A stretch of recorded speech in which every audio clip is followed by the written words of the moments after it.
Well, today I'm going to do my Baylor football preview.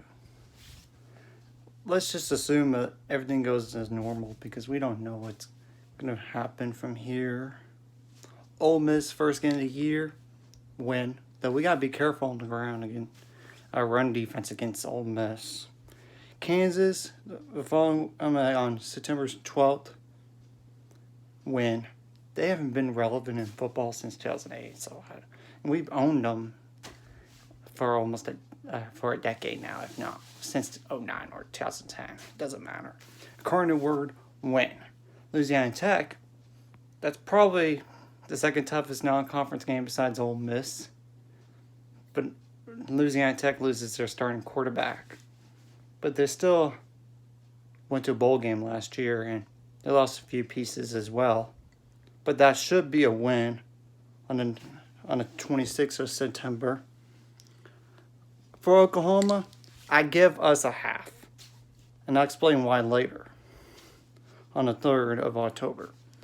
12 days later, Texas Tech on the road, win. We just gotta be careful against them because they're fighting for bowl eligibility this year, and it might be a night game. And they just need a healthy quarterback, really. TCU, October 24th, win.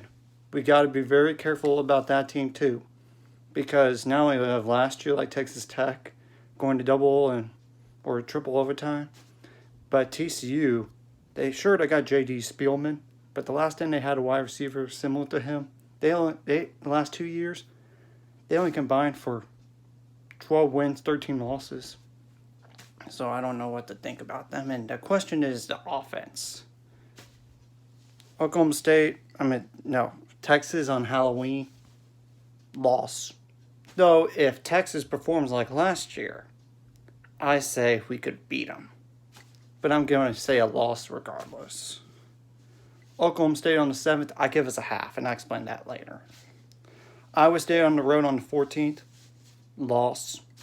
One of the toughest places to play in the Big 12 and possibly even the country. But if they can get over the hump, they will might win the Big 12 this year. West Virginia following week on the 21st in Morgantown. Baylor finally is going to get a win in Morgantown. Though, but you got to be careful against West Virginia. Their defense is really good. The question is the offense and who's going to start at quarterback. And last game of the year, Kansas State. Kansas State lost all 5 starters on the offensive line. We should win that game. As for the Oklahoma State games, I said a half on.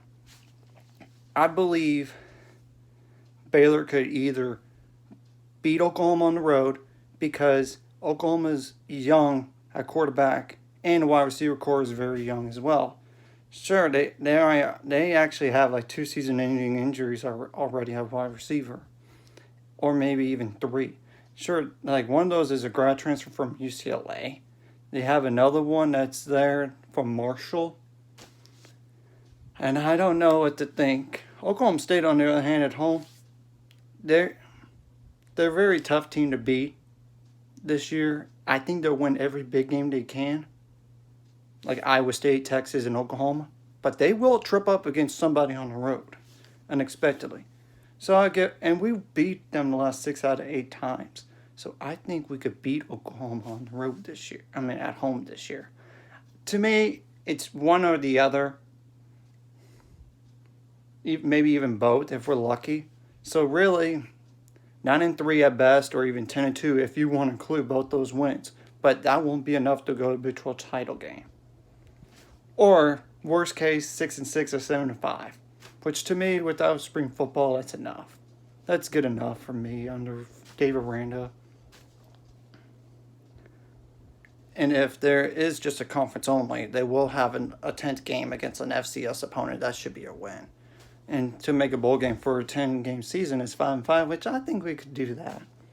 Anyways, stay safe. Sick and Bears.